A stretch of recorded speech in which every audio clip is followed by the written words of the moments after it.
Hi guys, welcome back to Sitdown with Sam. If this is your first time here, welcome. This is a little talk show like thing that I like to do. I'm considering this episode the start of my second season, and I am your host, Sam.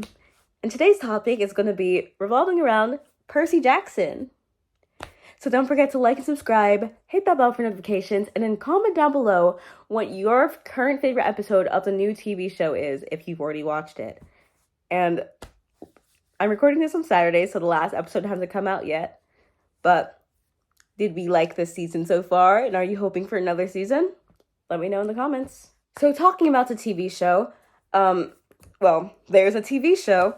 I've kind of been tracking this on my channel for a while when the first casting call came out.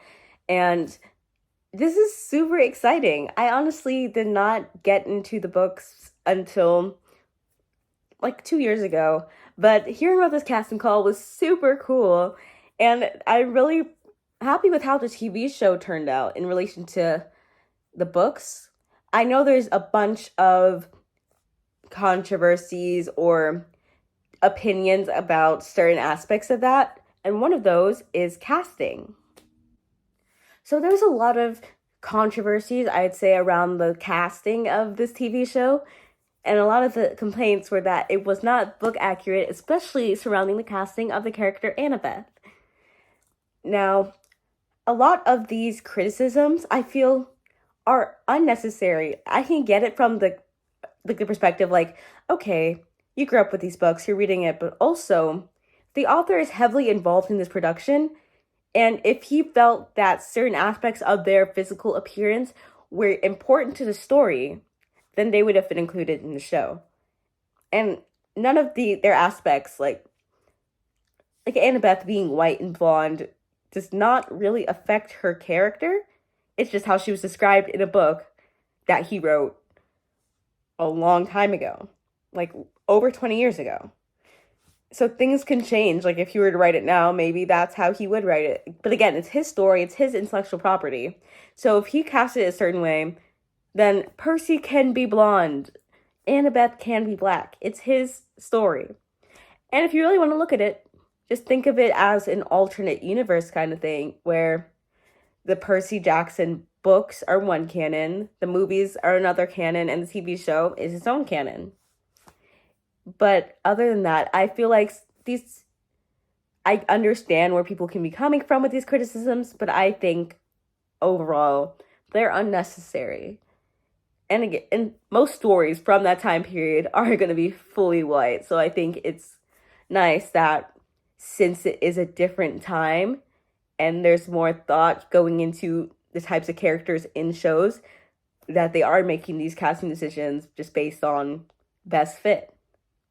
I know some people were also saying it was part of a woke agenda that they casted Annabeth as black, but again, I think she just did what she needed to do. And the actual creator of these characters decided that's what was best. And I think we should just trust his decision with his story. So speaking of actors, I wanted to highlight our lead actor, our Percy, Walker Scobell. He is very young, or very is very exaggerated. He's about 2 years younger than me. He just turned 15 this month. And I turned 16 last year, so around 2 years. But for what they're doing, like, he's a very talented actor. He got to start in a Ryan Reynolds movie, playing young Ryan Reynolds in The Adam Project, which is such a crazy first thing to do. But I think he's quickly, put his foot into this Hollywood thing, made a name for himself, especially now with this show. And honestly, I just love his talent. And I think this also just kind of highlights a new era for the child star, especially with all the other people in this, which you might have seen, kind of teenage Hollywood friend group, which consists of Arian, who plays Grover, McKenna Grace, Xochitl Gomez. I hope I said that right. But just all these teen stars like Ariana Greenblatt, who are I want to say in a good range of 13 to 17. And they're just dominating Hollywood while also still being kids in a way.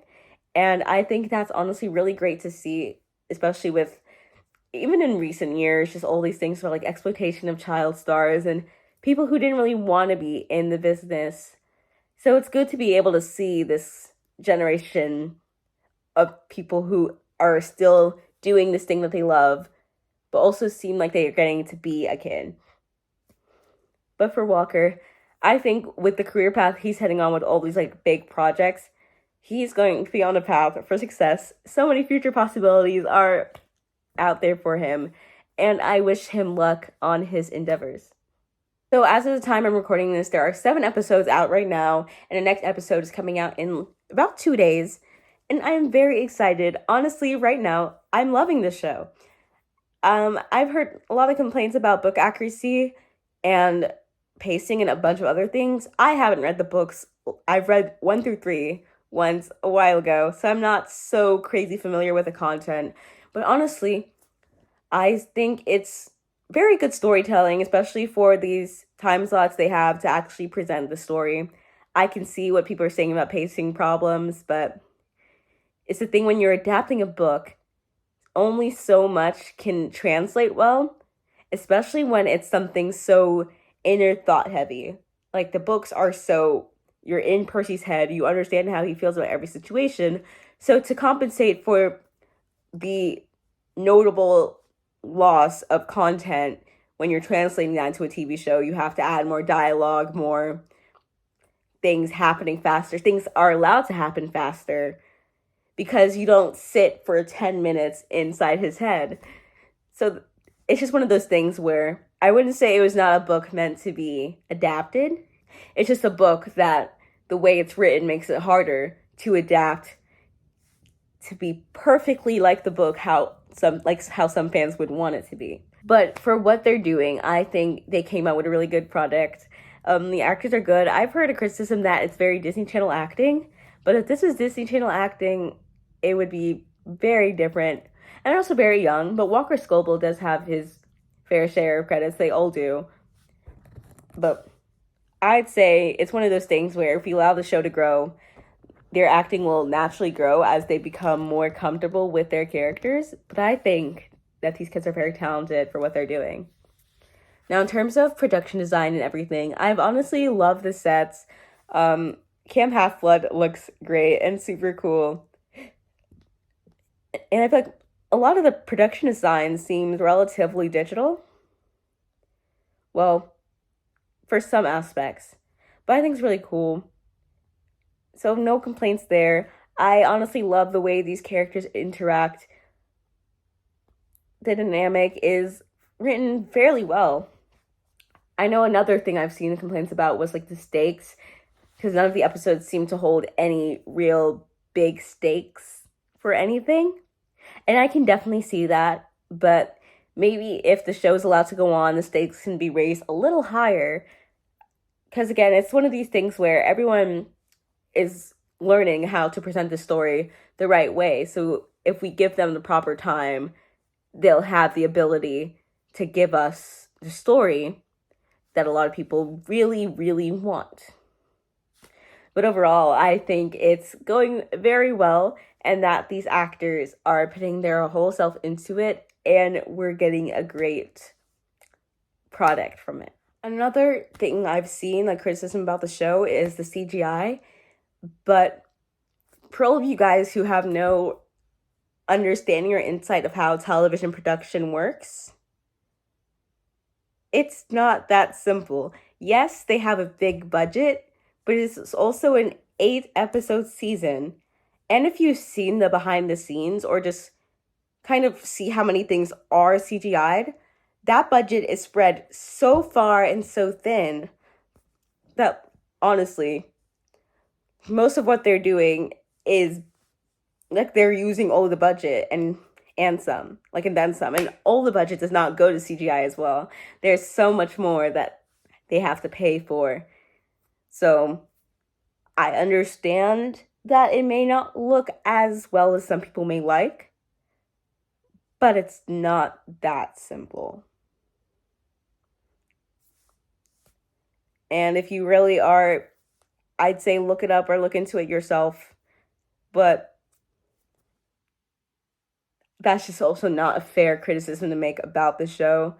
While we all wish one thing, they also wish they probably had like $1 million more so that they could make it look hyper realistic. But that's just not the case because it also is a TV show, so the budget can only be so allowably big.